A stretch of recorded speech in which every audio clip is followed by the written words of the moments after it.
What is going on, everybody? Today is Saturday, May 10th, and this is Erin with your Conservative Quick Take. This last week, a new pope was named to the Roman Catholic Church. This is because Pope Francis died a few weeks ago.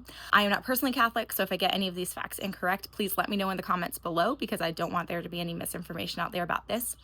How is the Pope chosen? Roman Catholic Church is set up with a priest over one specific church.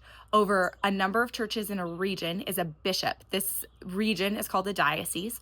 Over the bishop is an archbishop who's over a number of dioceses. So in America, there's about 200 dioceses from what I can tell. About 33 of those are archbishops or archdioceses.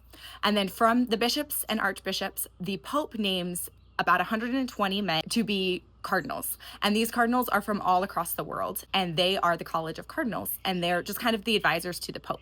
So then when the Pope passes away or steps down, they are the ones who vote on the next Pope.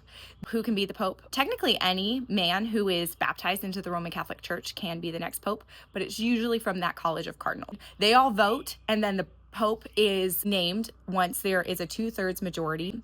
Why the name change? Not every Pope has selected a new name. It's been about 130 out of the 267 popes that there have been that have selected a new name, so about half.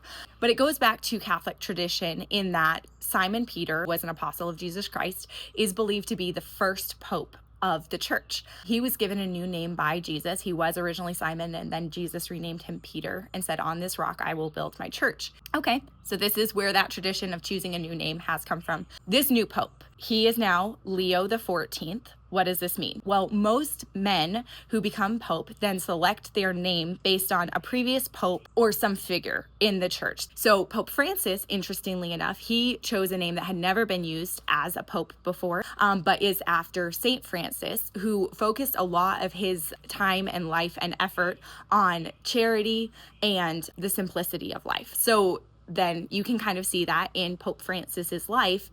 He, didn't live in the papal palace to focus on the simplicity of life and really focused on, the environment and those kinds of things. So Pope Leo the 14th, what can we expect from that? I am not a historian by any means on the church. Sounds like probably he chose his name because Pope Leo the 13th was at the end of the 1800s, and he was revered by what Americans would consider the right and the left, and just really spoke out for the people and seemed to have a heart for the layman. Why he chose Pope Leo the 14th as his name as a callback to Pope Leo the 13th.